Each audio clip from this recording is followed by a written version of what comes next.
All right, it's time to crack open a cold one and make a contest video. I've been drinking these drinks. Have you ever heard of this? I don't even know how to pronounce it. I used to pronounce it Bay, and then I heard somebody corrected me and said it was Bai. We've been drinking these for quite a while. They are a basically fairly good for you type fruit juice, made with stevia and erythritol, so they're kind of diet, but they aren't bad chemical diet. And I don't know, I've been telling you about this except for I just cracked one open. So the thing is, you can get them at Costco in the boxes, and they come with various flavors, and they've got blueberries and cherry and all that stuff.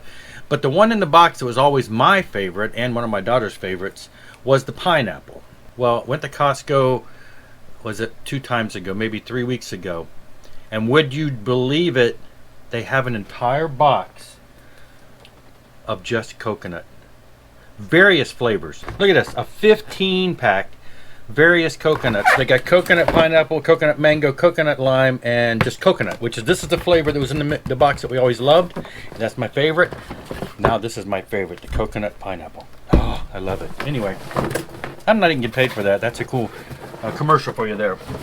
Anyway, don't know how to pronounce it. If you really know how to pronounce it, is it Bay or Bai? Anyway, great stuff. This is not sponsored by Bay Drinks.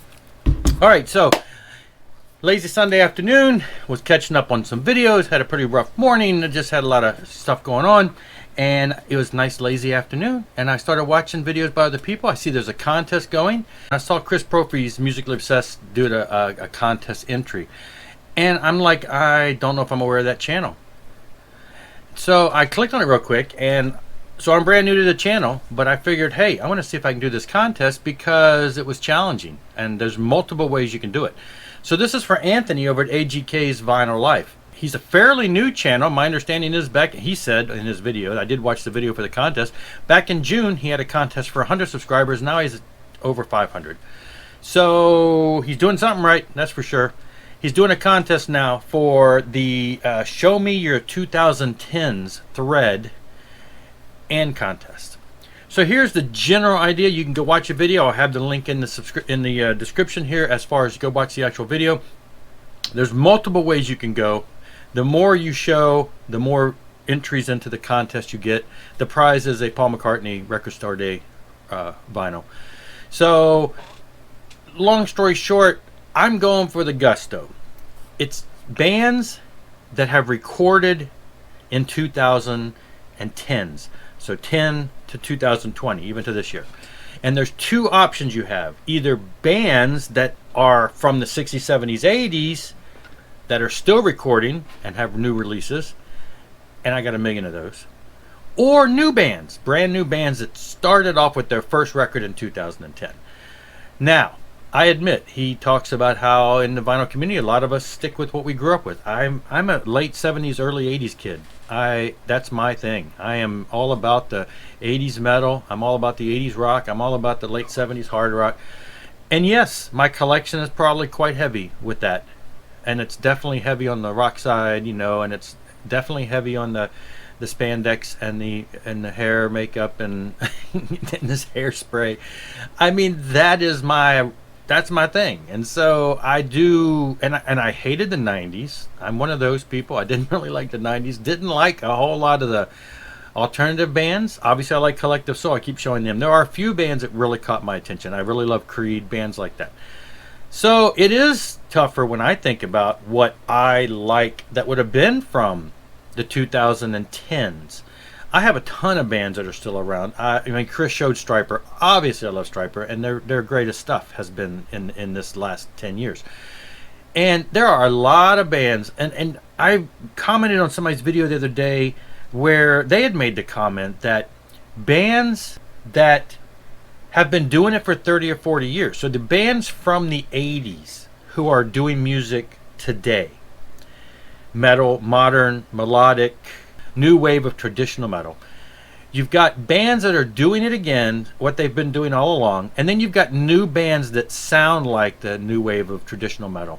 And he made the comment, Cloudy Mauder, I believe, he said, bands that have been doing it for 30 or 40 years tend to sound better than the new bands, and I agree. I mean, when I find these bands and you flip it over and the guys are like older than me, they look like they've been through rough life.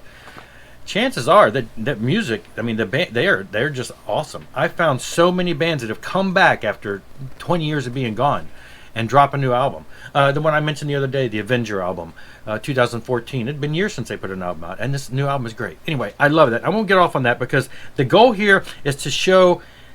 I went for the gusto. If you can show 15 vinyl records, albums from bands who are new as of 2010 to 2020, and I thought, I don't always buy a lot of bands in that era, but I do buy some. And when I went back and did a quick inventory, I found that I got at least 15. I think I actually have 17 because honestly, some of these might be stretching it.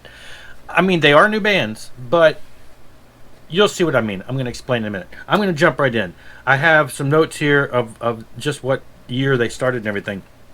So what I'm going for is the 5 points, 15 vinyl records by bands who started and recorded their first product in no earlier than 2010.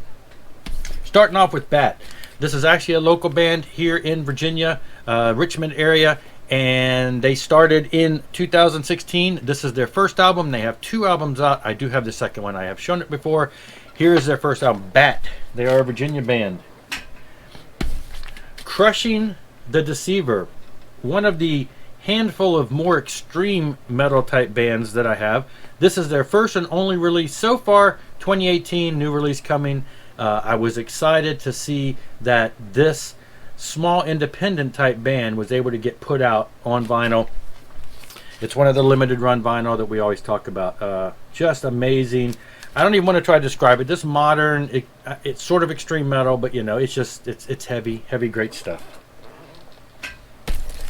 Dream Child, 2018. This is their one and only release.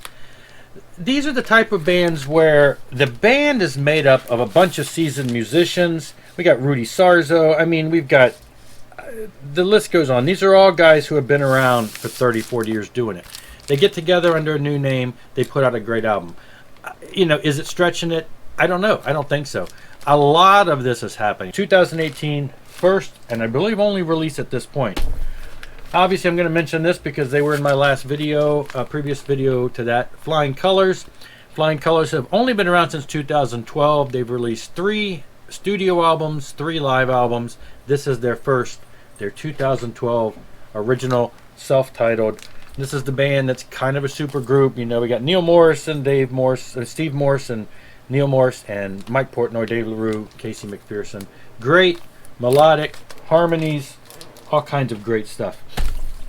And then you look at this and you're like, is this going to be stretching it? We got Hollywood Vampires. Hollywood Vampires' first album was in 2015. If you don't know about Hollywood Vampires, lead vocalist is Alice Cooper. So, Alice Cooper's been around forever, but the band is brand new. 2015 release. Does it count? I think it should. You got Johnny Depp on guitar. You get Steve Perry on guitar. I mean, it's a super groupie type thing with Alice Cooper leading the way. I mean, he sings most of the songs, and the other guys do too. So, yes, this is their second album, Hollywood Vampires. They started in 2015. Jimmy Brown's Eraserhead. Eraserhead is a new project by Jimmy Brown. Jimmy Brown also has been around since the 80s. He is the singer, guitar player for the thrash band Deliverance. He's done lots of musical projects beyond that. Fearful Symmetry. He's done a lot of projects. This is the one and only release by Eraserhead. It is a new band, new sound. It's something that Jimmy's never done before. So, does it count? It should, even though Jimmy's been around a long time. Yes, Eraserhead. New. This is a 2017. I'm assuming there's going to be something else by them. We got some Engraved. This is Victor Griffin. Again, now Victor Griffin's been around for a long time. He was around in the 70s. He played for Pentagram. He still got back with Pentagram, a handful of years ago. For the 2000s and the 2010s, he did Place of Skulls. I'm not really sure exactly what this one-off engraved is, but it's Victor Griffin's engraved. It's a one and done for the most part. I mean, he's still back with Pentagram now. This is a 2013 release. It is a new project. I don't think it's really a solo album, but even if it is, it's still a new band type project because most of his stuff has been with other bands. Kerosene Halo, kind of acoustic driven. At times it kind of has a crossover countryish feel. It's made up of some of my favorite musicians that have been around for quite a while. The two fellas, the main people behind this, have been around for quite a while, and they've been friends for many years, and they got together and did this, and they've released 3 albums, and the first one was 2011, which is this one, and they have, like I say, 2 other ones. So it is a new project, new name, new band, new style. For anything that they've done independently has been different. Kerosene Halo. Leah, I'm not sure. We've got medieval, hard rocking, medieval metal. She's up in Canada. Great stuff. Wonderful voice. Just beautiful woman. I've watched her stuff online. She's just wonderful music. Everything about it's wonderful. She has 4 albums out. This is her first from 2012. New artist.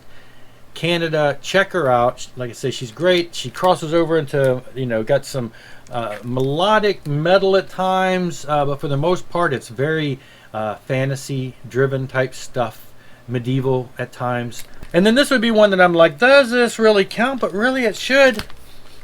Operation Mindcrime. What? That's Queensryche. No, it's not Queensryche.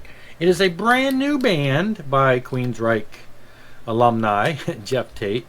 He is riding off of the most popular Queensryche album title, but he started this new band, went on his own. 2015, has put out 3 albums so far. This is the only one I do have on vinyl. But so it is a new band, new project, new sound. It's Jeff Tate, but it's a whole new band experience, and so this is a brand new thing. An album I just recently got, and it is a brand new band, The Ossuary. Their first album was in, I didn't even write that down, 2017, and this I think is 2019. So they've only got 2 out. An Italy band, Italy-based doom type metal. I've really been enjoying this album. It's got some great tunes on it, and yes, brand new band, doom metal from Italy. Now this is one that Anthony actually showed, Project Gemini. I too have been watching his stuff. I have all of his music except the most recent vinyl. I bought all of these when he was having a blowout sale. I do have the digital tracks for the new one, but it's from Canada, shipping and everything. I just haven't made the plunge into the actual new vinyl, and so I grabbed the ones that were available months ago. And so here is a new band, and yeah, when his first album was just a couple years ago, actually 2017. He's put out like 4 albums, so it's like a one-man band. This is another one that I'm like, is this stretching it? It shouldn't be though. Sweet and Lynch. What do we have here? We have Michael Sweet of Stryper fame, and we got George Lynch of Dokken and Lynch Mob and everything else that George Lynch has been involved in, teaming up together with some other fantastic musicians. This is a second album. They had their first album in 2015, which is near impossible to find on vinyl if you ever see one, and it's under $150. Yeah, buy it for me. But no, I mean, it'd be great to have that, but it's outrageous for some reason. So all I have is the second one. Sweet and Lynch, Michael Sweet, George Lynch, brand new band, 2015, and that's their second album. Here's a brand new band. I think they might have an album before. The Raven Age Conspiracy.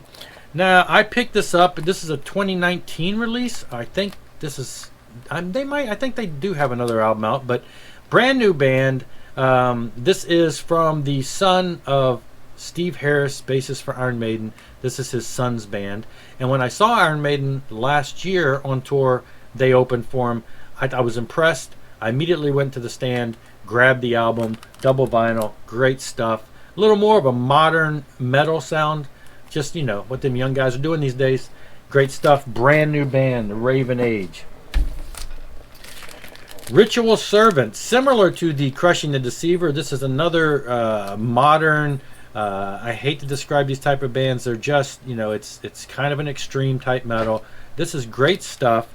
This is only their first album, and this was 2019. Great if you're into the heavier edge of metal. I'm really digging this.